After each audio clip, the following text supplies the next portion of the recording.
Hello, I am Prabhu Chawla. In our Q&A session, the special guest today is HRD Minister Dr. Nishank. We are going to ask him what is going to happen after COVID is over. Will the education system in the country will be same or there will be some new normal of teaching in India? Doctor साहब, आपका हमारे studio में हमारे show में बहुत स्वागत है। पिछले 2 महीने में आप भी घर में रहे, सारा देश घर में रहा, विद्यार्थी घर में रहे। आपने अपना समय किस तरह बताया? मेरे को लगता है आप और आपका परिवार भी स्वस्थ रहा होगा, परंतु आपने क्या किया पिछले 2 महीने में अपने आप को व्यस्त करने के लिए? और आप का जो ये सवाल है कि 2 महीने में आपने क्या किया है, तो जब आप सुनेंगे, क्योंकि इतना समय नहीं होगा कि हम सब कुछ आपको सुना पाएँ, लेकिन इन 2 महीनों में 16 घंटे से 18 घंटे तक काम किया। और वो काम आपको मालूम है कि चौतरफा चुनौती थी शिक्षा की। छात्र अपने कोई हॉस्टलों में थे, कोई रास्तों में थे, स्कूलों की अलग परिस्थिति थी। और जैसे मैंने कहा कि इतना बड़ा तंत्र इस शिक्षा का है, तो जो बच्चे जो हॉस्टलों में थे उसको सुरक्षित कैसे करके पहुंचाया जा सके। अब जैसे हमारा नवोदय विद्यालय है, अब नवोदय विद्यालय में 20% जो छात्र होते हैं वो देश के विभिन्न कोणों के होते हैं। जैसे हमारा पिथौरागढ़ में कहाँ का केरल का छात्र था, अब ऐसे 3-3.5 हज़ार छात्रों को उन स्थानों से हज़ारों किलोमीटर की दूरी पार करके उनके घर तक सुरक्षित छोड़ना। और जो हॉस्टल में हमारे चाहे आईआईटी के हैं, चाहे एनआईटी के हैं, चाहे विश्वविद्यालयों के विभिन्न संस्थानों के जो बच्चे जो हॉस्टल में रहते हैं, उनको किस तरीके से सुरक्षा प्रदान कर सकते हैं, किस तरीके से उनके साथ ताकि उनका मनोबल भी गिरे नहीं और वो स्वस्थ भी रहें, और ज़रूरत पड़ती है कि यदि वो घर तक पहुंचाने का तो उसको पहुंचा भी सकें। इधर परीक्षाओं की तिथि, इधर चाहे वो प्रतियोगी परीक्षाएं हों और चाहे ये एडमिशन वाली हों, चाहे वो क्लासेस की परीक्षाएं हों, तो मुझे लगता है कि हर दिन शायद ही कोई दिन गया होगा जिस दिन हम 2-4 बड़े निर्णय नहीं लेने पड़े और फिर उनको क्रियान्वित करने के लिए रात भर मानव संसाधन विकास मंत्रालय की पूरी टीम न जुटी हो। अभी हमने इन 2 महीनों में इस देश के 33 करोड़ छात्र छात्राओं से सीधे संवाद किया। इन 2 महीनों में 1 करोड़ से भी अधिक अध्यापकों से सीधा संवाद किया।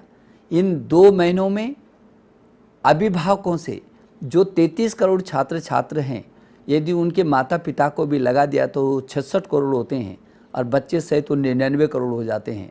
इनसे सीधा अभिभावकों से संवाद किया। हम लोगों ने राज्यों के शिक्षा मंत्रियों से रेगुलर संवाद किया, शिक्षा सचिवों से, शिक्षा निदेशकों से, हर स्तर पर लगातार जहाँ संवाद किया वहाँ उच्च शिक्षा में, तकनीकी शिक्षा में, स्कूली शिक्षा में कहाँ क्या निर्णय लिए जाने हैं, क्रियान्वित करना है, घंटों के हिसाब से क्रियान्वित करना है। तो आपको जानकर के खुशी होगी कि हमारी पूरी टीम 15-15, 16 घंटों तक काम करती रही है, लेकिन बहुत मस्ती के साथ सब लोगों ने बहुत अच्छे तरीके से काम किया।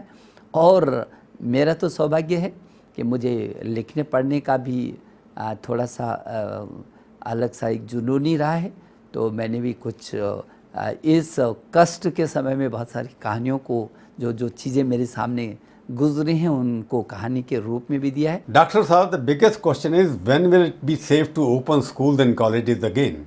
स्कूल विधिवत कब खुलेंगे ये तो इनकी परिस्थितियों पर निर्भर करेगा, लेकिन जब भी स्कूलों को हम खोलेंगे निश्चित रूप में राज्य की सहमति पर भी खोलेंगे, राज्य के साथ मीटिंग करेंगे, हम गृह मंत्रालय के साथ चर्चा करेंगे, परामर्श लेंगे, उनका मार्गदर्शन लेंगे और हम स्वास्थ्य विभाग के नियमों का पालन करेंगे। इन तीनों चीज़ों को करके फिर हम स्कूल खोलेंगे। लेकिन हमारे सामने सबसे महत्वपूर्ण है बच्चे की, छात्र छात्रा की सुरक्षा। पहला है सुरक्षा, उसके बाद है शिक्षा। तो सुरक्षा के बाद फिर हम शिक्षा से जोड़ेंगे, स्कूलों को खोलने की बात करेंगे। लेकिन जैसे जैसे परिस्थितियाँ होंगी और विभिन्न प्रदेशों की अपने अपने प्रकार की परिस्थितियाँ हैं, उनके साथ परामर्श करने के बाद ही ये हम लोग आगे का निर्णय लेंगे। If new normal is going to happen, the online teaching becomes part of the system now. Don't you think rural students will be at disadvantage because rural connectivity in this country is very poor and they cannot reach out to net connectivity, they don't have the instruments, they don't have the smartphones, they don't have iPads. How will you solve that problem? मुझे इस बात की संतुष्टि है कि इन बहुत कठिन परिस्थितियों में, जबकि अभिभावक को लग रहा था कि अब क्या होगा, बच्चे का वर्ष खराब हो गया और घर में रह रह करके कैसी परिस्थिति पैदा हो जाएगी छात्र छात्रा की, तो स्वाभाविक है कि छात्र छात्रा को भी चिंता थी और वो मानसिक रूप से बहुत दबाव महसूस कर रहा था और अभिभावक भी तनाव में था। हमने उस दबाव, उस तनाव को दूर किया है और ऑनलाइन शिक्षा हमने जो भी हमारे सामर्थ्य थी और जिस सीमा तक हम कर सकते थे, रात दिन जुट करके मानव संसाधन विकास मंत्रालय के अधिकारी, कर्मचारी, अध्यापकगण, सभी लोगों ने एकजुट, जितने भी हमारी संस्थाएं हैं, सभी लोगों ने एकजुट होकर के रात दिन खप करके वो पाठ्यक्रम को कहीं ना कहीं बच्चों तक पहुंचाने की कोशिश की ऑनलाइन।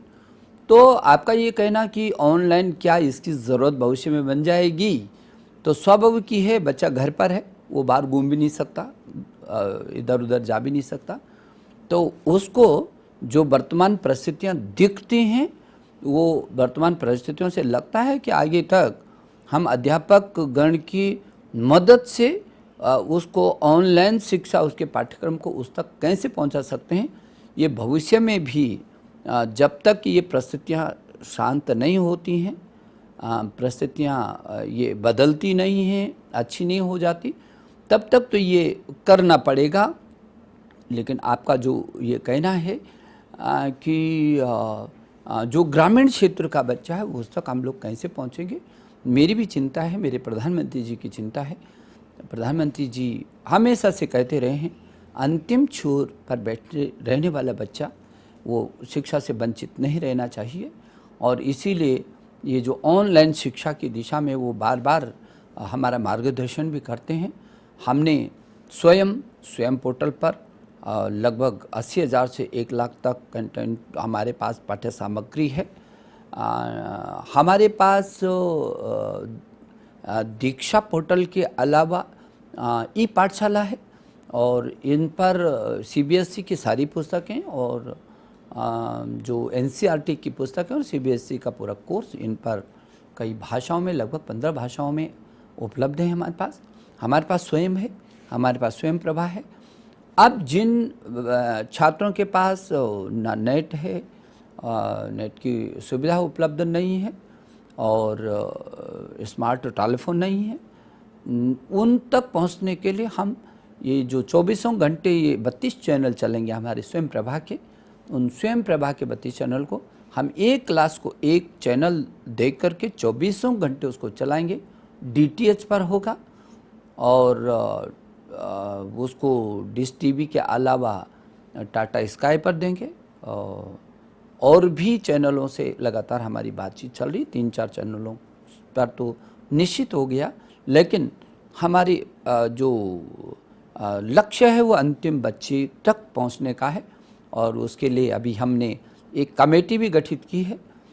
स्कूली शिक्षा के सचिव अनीता ने कमेटी गठित करके ये संभावनाओं को सभी प्रदेशों से बातचीत करके कि कितने प्रतिशत बच्चे ऐसे हैं जिन तक ये पहुंच नहीं है और उनके लिए फिर क्या क्या उनके प्रदेशों में किस आधार पर वो उस बच्चे तक पहुंचेंगे, वो भी अपने सुझाव देंगे।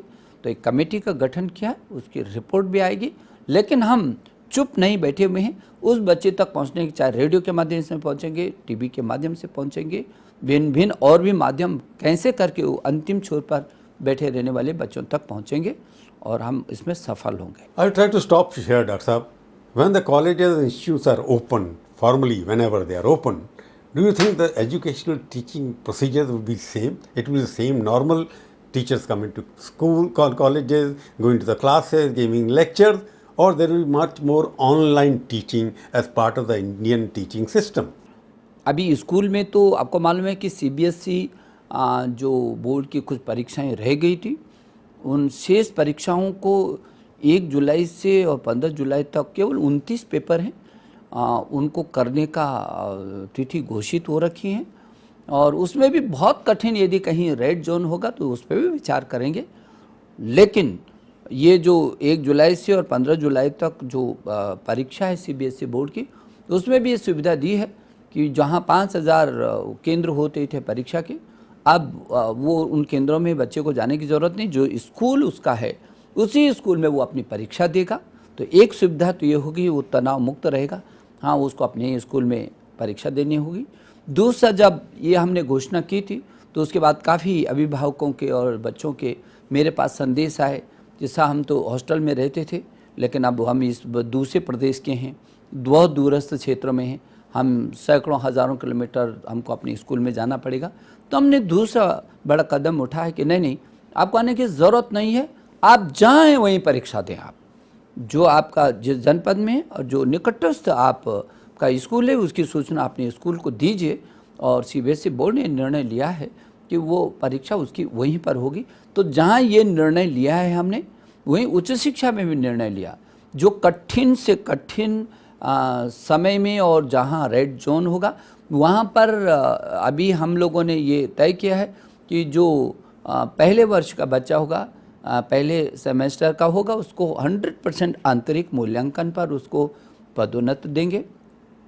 लेकिन जो दूसरे तीसरे वर्ष का होगा, उसका पहले सेमेस्टर का 50% प्लस जिसमें वो अभी पढ़ रहा है उस सेमेस्टर के 50% उसके अंकों का मूल्यांकन करके उसके बाद उसको आगे पदोन्नति देंगे। और फिर फाइनल परीक्षा वो देगा। वो कब देगा और किस ढंग से देगा, इसको यूजीसी ने एक टास्क फोर्स बनाई है और उस टास्क फोर्स के तहत वो इसको देख रहे हैं कि किन परिस्थितियों में कहाँ और कैसे, क्योंकि सभी प्रदेशों की बहुत सारी भिन्न भिन्न परिस्थितियाँ हैं और भिन्न भिन्न स्थितियाँ हैं। तो फिर उन परिस्थितियों में वो निर्णय लेगी, उसके लिए एक बाकायदा टास्क फोर्स बनी हुई है। निशंक जी, you have already expanded IGNOU reach. What more needs to be done with online education in India? हाँ, निश्चित रूप में इग्नू हमारा जो विश्वविद्यालय है वो पूरी दुनिया का सबसे बड़ा विश्वविद्यालय है, जिसमें लगभग 40 लाख छात्र जुड़े हुए हैं और दूरस्थ शिक्षा का ये सबसे बड़ा केंद्र है हमारा। और इग्नू में अब जो दूरस्थ शिक्षा है उसको अब दूरस्थ शिक्षा और ऑनलाइन शिक्षा, इन दोनों को भविष्य में यूजीसी उस दिशा में काम कर रहा है। यूजीसी भी हमारा बहुत अच्छा काम कर रहा है। देखिए, जहां हमारा सीबीएसई बहुत अच्छा काम कर रहा है, वहीं हमारा एनसीईआरटी रात दिन जुटा हुआ है और इधर हमारा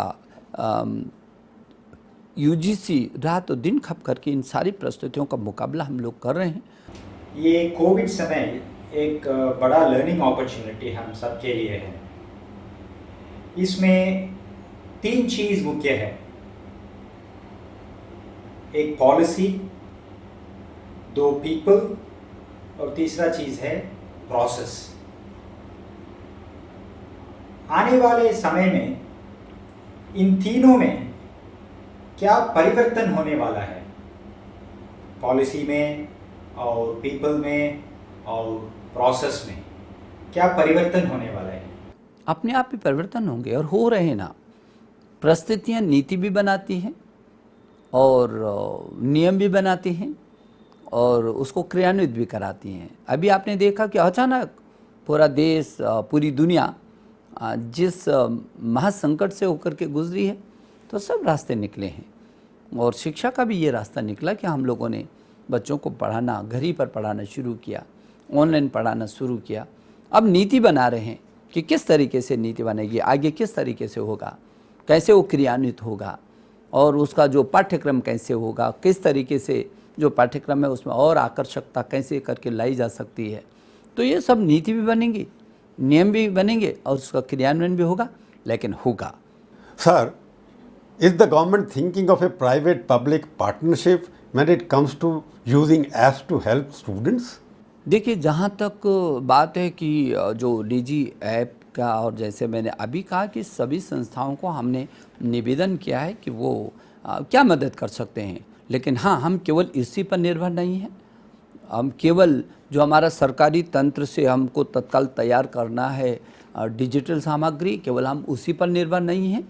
हम मार्केट में जो भी श्रेष्ठ होगा, जो भी कंपनियों के द्वारा, संस्थाओं के द्वारा, लोगों के द्वारा, शिक्षकों के द्वारा, शिक्षाविदों के द्वारा जो भी उत्कृष्ट सामग्री जिसको हम अपने बच्चों को दे सकते हैं अत्याधुनिक तरीके से, हम निश्चित रूप में उसको लेकर के आगे बढ़ेंगे। और जो आपने कहा कि हमने बच्चों के हर कदम पर मदद की है, अभी आपको तो मालूम है कि हमने विभिन्न ऐप वो किए हैं, और अभी जो स्वास्थ्य मंत्रालय ने आरोग्य सेतु ऐप लोगों की सुरक्षा के लिए किया है, छात्रों की सुरक्षा के लिए किया है, जिनमें हमने भी निवेदन किया था कि अपनी सुरक्षा के लिए आरोग्य सेतु को अपने टेलीफोन पर डाउनलोड करिए। और अभी आपको मालूम है कि अभी नेशनल टेस्ट अभ्यास ऐप, जब हम लोगों ने नीट और जेईई की परीक्षाओं की तिथियां घोषित की थी, उसको अनिश्चितता जो बच्चों में थी, छात्रों में थी, उसको ख़त्म किया था, दूर किया था, तिथि घोषित कर दी थी कि जो जेईई की परीक्षा होगी वो 18 जुलाई से 23 जुलाई के बीच होगी, और जो नीट की परीक्षा होगी वो 26 जुलाई को होगी, यह हम लोगों ने बताया था। तो फिर छात्रों का मेरे पास मेल आए, मेरे ट्विटर पर संदेश आए, ये तो बहुत अच्छा हो गया, लेकिन हम घरों से बाहर नहीं जा सकते, और जो कोचिंग सेंटर है वहाँ तक हम तैयारी नहीं कर सकते। तो हम लोगों ने फिर उनके लिए भी रास्ता निकाला, और हमने कहा आपको चिंता करने की ज़रूरत नहीं है। हमने एक नेशनल टेस्ट अभ्यास ऐप निकाला, और एनटीए ने उसमें बहुत मेहनत की, और ऐसा ऐप जिस पे संपूर्ण आप पढ़ाई कर सकते हैं, तैयारी कर सकते हैं, और तैयारी ही नहीं कर सकते, अपना स्वतः मूल्यांकन भी कर सकते हैं। आपको ये जानकर के खुशी होगी कि कल तक 6,50,000 छात्रों ने अपना वो जो नेशनल टेस्ट अभ्यास ऐप है उसको अपने टेलीफोन पर जो है डाउनलोड किया, और लगभग 4.5 लाख से अधिक लोगों ने उस पर अभ्यास कर दिया, और अपने स्वयं की परीक्षा भी ले ली है। अभी तक मुझे लगता है जो उसमें टेस्ट दे चुके हैं बच्चे, वो 11,21,000, ये 11,21,000 बच्चे उस ऐप में स्वयं टेस्ट दे चुके हैं, अपने आप ही टेस्ट दे रहे हैं। तो मुझे ऐसा लगता है कि हम लोग बिल्कुल छात्र के साथ जुड़े हुए हैं, उसका मनोबल गिरने नहीं देंगे, और छात्रों को हमने कहा कि मस्ती के साथ वो अध्ययन करें जितना उनको मिल रहा है, और बिना किसी मानसिक दबाव के वो उसको पढ़ें, लिखें, वो अपनी तैयारी करें। पुरातन ज्ञान और नूतन टेक्नोलॉजी, ये दोनों साथ साथ चलने वाले हैं। इसीलिए नया एजुकेशन पॉलिसी में कौन सी चुनौतियाँ आएंगे और उनका सॉल्यूशंस नया एजुकेशन पॉलिसी में क्या क्या है? नहीं, अच्छा है आपने कहा कि पुराना जो ज्ञान है और जो नई तकनीकी है, इन दोनों का मिश्रण हमारे राष्ट्र को शिखर पर पहुंचा सकता है। आपको मालूम है कि पुराने ज्ञान, पुराना विज्ञान, वो कौन सा विज्ञान और ज्ञान है? हमारा सुश्रुत शल्य चिकित्सा का जनक वो भारत की धरती पर पैदा हुआ है। चरक जो आयुर्वेदा, आयुर्वेद को बोलने वाले, उसको चरक संहिता, वो भारत की धरती पर हुआ है। आर्यभट्ट, ये भारत की धरती पर हुआ है। भास्कराचार्य, ये भारत की धरती पर हुए हैं। मैं यदि इस श्रृंखला में लंबा नाम लेता जाऊं तो आपको लगेगा कि कितनी बड़ी श्रृंखला है। हमारे जो वैज्ञानिक थे जिन्होंने किस तरीके के सूत्र दिए थे, आज जिन सूत्रों पर दुनिया शोध अनुसंधान करके शिखर पर पहुंच रही है, हमारे पास वो था थी, आज भी है, और हम उसको लेकर के नए अनुसंधान के साथ, नए विज्ञान के साथ जोड़ करके उस ज्ञान को और प्रौद्योगिकी के साथ जोड़ करके हम बहुत तेज़ी से करने वाले हैं, और जो ये नई शिक्षा नीति है उसमें भी इसका समावेश हम लोग कर रहे हैं। Sir, there is some kind of a worry among the students and their parents. Will the national exams for engineering, medical and law colleges be on time? And will the session begin on time so that they can complete their education within the current academic year? देखिए, वो मैं पहले कह चुका हूँ आपको कि जितने भी परीक्षाएं हैं, वो परीक्षाएं जो तिथियां घोषित भी की हैं, उन तिथि घोषित के समय में भी जहां विषम परिस्थिति होगी वहां समय के अनुसार निर्णय लेंगे। अभी तक भी परिस्थितियां जन्य हम लोगों ने निर्णय लिए हैं, क्योंकि हमने पहले ही कहा कि वो जो छात्र है उसके जीवन की रक्षा हमारी पहली प्राथमिकता है, चाहे अभिभावक की हो चाहे हमारी हो। वो राष्ट्र की पूंजी है और वो राष्ट्र का भविष्य है, इसलिए बच्चे पर हमारा ज़्यादा ध्यान केंद्रित है, छात्र छात्राओं पर ज़्यादा ध्यान केंद्रित है। उनका वर्ष भी खराब ना हो और लेकिन उसकी सुरक्षा भी हो, उसकी सुरक्षा की कीमत पर हम कुछ नहीं कर सकते। डॉक्टर साहब, आपने एक बात कही कि आप ऐसे भारत के अंदर शिक्षा संस्थान खड़ा करना चाहते हैं जिससे भारत के विद्यार्थी विदेशों में पढ़ने के लिए नहीं जाएं। लगभग 80,000 करोड़ रुपए की विदेशी मुद्रा हमारे देश से भारतीय ले जाते हैं अपने बच्चों को पढ़ाने के लिए। उसमें आप कितने सफल होंगे, कब होंगे, इसका कोई परिणाम आपके सामने है या इसका कोई मापदंड आपके सामने है? हाँ, बहुत अच्छा सवाल है आपका। ये बात सही है कि आज दुनिया में हमारा 7-7.5 लाख बच्चा पढ़ रहा है, और हमारे यहाँ मुझे लगता है कि ये एक बहुत बड़ी राशि विदेशों में जा रही है, और जहाँ हमारा पैसा जा रहा है वहाँ हमारी प्रतिभा भी जा रही है। फिर वो लौट करके कमाते हैं और उसी देश को शीर्ष पर पहुँचाते हैं। तो मैं समझता हूँ ये बहुत अच्छा अवसर है, क्योंकि यदि आप देखें तो हमारे देश में शिक्षा का बड़ा व्याप है। दुनिया का सबसे बड़ा लोकतांत्रिक देश है। यहाँ 1,000 विश्वविद्यालय हैं, 45,000 डिग्री कॉलेज हैं, 16 लाख स्कूल हैं, यहाँ 1 करोड़ 8 लाख के करीब अध्यापक हैं, और 33.5 करोड़ जो कई देशों की इतनी जनसंख्या नहीं होगी मिल करके, छोटे छोटे तो कई देश समा जाते हैं, तो 33.5 करोड़ छात्र और छात्राएं हैं इस देश में। और इसलिए मैं ये समझता हूँ कि बाहर जो लोग जा रहे हैं उनको भी यहाँ पर बहुत अच्छा प्रवेश मिलेगा। हमने, हमारे प्रधानमंत्री जी ने कहा कि ये लक्ष्य होना चाहिए कि पूरी दुनिया का छात्र हमारे पास आकर के पढ़ सके। हमारा इस तरह ऐसा होना चाहिए, और हमारा अध्यापक दुनिया को जाकर के पढ़ा सके, और हम उस रास्ते पर हैं। और इसलिए आपको खुशी होगी ये जान करके कि अभी आसियान देशों के 1,000 से भी अधिक छात्र हमारे IIT में शोध के लिए आ रहे हैं, अनुसंधान के लिए आ रहे हैं। हमारा विदेश मंत्रालय के साथ और उन देशों के मंत्रालयों के साथ अनुबंध भी हो गया। हमने स्टडी इन इंडिया के तहत हमको भारत को आओ और पढ़ो, भारत में पढ़ो, अभी तक 50,000 से भी अधिक नामांकन हो गए हैं। ये और तेज़ी से बढ़ाएंगे हम लोगों ने स्पार्क करके जो पारस्परिक दुनिया के शीर्ष 127 विश्वविद्यालयों के साथ हमारे छात्र पारस्परिक अनुसंधान कर रहे हैं। हमारे पास स्ट्राइड है, अंतर विषय शोध कर रहे हैं। हमारे पास इम्प्रिंट है, इम्प्रेस है। हम विभिन्न क्षेत्रों में शोध और अनुसंधान कर रहे हैं।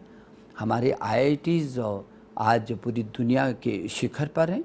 हमारे IIM हो, IITs हो, IIITs हो, हमारे आईसर हों, हमारे इंजीनियरिंग के क्षेत्र में विविध बड़े बड़े संस्थान हैं। ऐसे संस्थान हैं जहाँ से निकल कर के दुनिया के शीर्ष संस्थाओं में हमारे यहाँ के छात्र वहाँ लीडरशिप दे रहे हैं, CEO बन कर के पूरी दुनिया की शीर्ष संस्थाओं को चला रहे हैं। इसका मतलब ये है कि हमारे संस्थानों में पूरी ताकत है, क्षमता है, उत्कृष्टता है। और अभी IOE के हमारे 20 शीर्ष संस्थान, जो 10 सार्वजनिक क्षेत्र के और 10 सरकारी क्षेत्र के, ऐसे श्रेष्ठतम संस्थानों को जो विश्व के फलक पर आएंगे, ऐसे हम लोगों ने उनको चिन्हित किया है। और अब तो वैसे भी दुनिया का छात्र इधर आने के लिए तैयार बैठा हुआ है। जो छात्र अभी बाहर जाने वाले थे, जिनका रजिस्ट्रेशन हुआ था, उनका अभिभावकों का, छात्रों का लगातार अब संदेश आ रहा है, हम पर दबाव आ रहा है कि साहब आप जेईई की दोबारा परीक्षा करवाइए। एजुकेशन पॉलिसी में अभी नॉर्म्स एंड स्टैंडर्ड्स में फिजिकल इंफ्रास्ट्रक्चर पर जोर है, लेकिन कोविड के बाद डिजिटल इंफ्रास्ट्रक्चर का इम्पोर्टेंस ज़्यादा होना चाहिए। इसमें क्या क्या नॉर्म्स एंड स्टैंडर्ड्स परिवर्तित किए जाएंगे, क्योंकि फ्यूचर है डिजिटल कैंपस के लिए है। नहीं, नई शिक्षा नीति में केवल इतना ही नहीं है। नई शिक्षा नीति में बहुत आयाम है। हर क्षेत्र में दौड़ने, बढ़ने, शोध करने और हर चुनौती का मुकाबला करने का उसके अंदर जो है सामर्थ्य है। और जो आप कह रहे हैं कि कोविड के बाद जो है, ये भी सब कुछ उसमें नई शिक्षा नीति में तो हर चुनौती का मुकाबला किस तरीके से हो सकता है। लेकिन हाँ, जो नई शिक्षा नीति आ रही है और जो प्रस्तुतियाँ बनी हैं, इसने एक चीज़ हमको ये सिखाई है कि ऑनलाइन एजुकेशन ये बहुत ज़रूरी है, और इसलिए हम उस पर पूरा ध्यान केंद्रित भी कर रहे हैं। लोगों का आरोप ये भी है कि हम एलिटिस्ट इंस्टीट्यूशन के ऊपर हज़ारों करोड़ रुपए खर्च कर रहे हैं। नए आईआईएम खोले जा रहे हैं, नए आईआईटी खोले जा रहे हैं, जिसके ऊपर 5,000 करोड़ रुपए खर्च होता है, 8,000 करोड़ रुपए खर्च होता है, 150 एकड़ ज़मीन चली जाती है। परंतु जो प्राथमिक शिक्षा है उसके ऊपर भारत ज़्यादा खर्च नहीं कर रहा है। इसका आपके पास क्या उत्तर है? बुनियादी शिक्षा की आप बात करेंगे और कमियों की बात करेंगे तो मुझे लगता है ये अवसर भी नहीं है। उसके लिए अभी हम नई शिक्षा नीति ला रहे हैं। जो कमियां रही हैं, आखिर आपको तो पता है कि ये देश कभी विश्वगुरु रहा है। तक्षशिला और नालंदा जैसे विश्वविद्यालय इस देश के अंदर थे, जहाँ सारी दुनिया के लोग ज्ञान, विज्ञान और अनुसंधान के लिए आते थे। हम ज्ञान में, विज्ञान में, अनुसंधान में कहीं भी तो पीछे नहीं थे। समय, परिस्थितियों की थपेड़ों ने, सैकड़ों वर्षों की गुलामी ने हमको उससे बहुत हमारी जड़ों को ख़त्म किया। वो हमारा जो ज्ञान था, विज्ञान था, उससे हमको दूर किया। लेकिन अब हम अपने देश की आज़ादी के क्षणों में, दिनों में अपने स्वाभिमान और सम्मान के साथ जी रहे हैं। और फिर नरेंद्र मोदी जी जैसा नेतृत्व इस देश को मिला है, जिस पर सारी दुनिया की आशा भरी निगाहें हैं, और जो रात दिन खप करके इस पीढ़ी को तराशने के लिए लगे हैं, और जिनके मन में है कि नए भारत के निर्माण करना है। ऐसा भारत जो भारत सशक्त भारत हो, जो स्वच्छ भारत हो, जो स्वस्थ भारत हो, और जो श्रेष्ठ भारत हो और एक भारत हो। और उसके लिए उन्होंने हमको सूत्र में मंत्र भी दिए हैं कि make in India, digital India, skill India, startup और स्टैंड अप। ये है रास्ते जो दुनिया के शिखर पर पहुंचने के हैं। मुझे भरोसा है कि हम अपने कौशल को विकसित करेंगे। हमें प्रतिभा की कमी नहीं है और मिशन और विज़न की भी कमी नहीं है। हम इसका उपयोग करेंगे और निश्चित रूप में हम नए भारत के निर्माण की दिशा में, जो आप कह रहे हैं, जो नई शिक्षा नीति आ रही है, जो ज्ञान, विज्ञान और अनुसंधान और प्रौद्योगिकी के क्षेत्र में शिखर पर पहुंचने के लिए एक बहुत बड़ा आधार बनेगा। उस नई शिक्षा नीति को लेकर के आ रहे हैं, जिसमें आप सब लोगों के बहुत सारे सुझाव मिले, और मुझे लगता है ये दुनिया का सबसे बड़ा व्यापक परामर्श हुआ होगा। Thank you, Nishank ji. You participated in our discussion. You have answered all the questions. Thank you very much. आप हमारे स्टूडियो में आए, आपका बहुत बहुत शुक्रिया.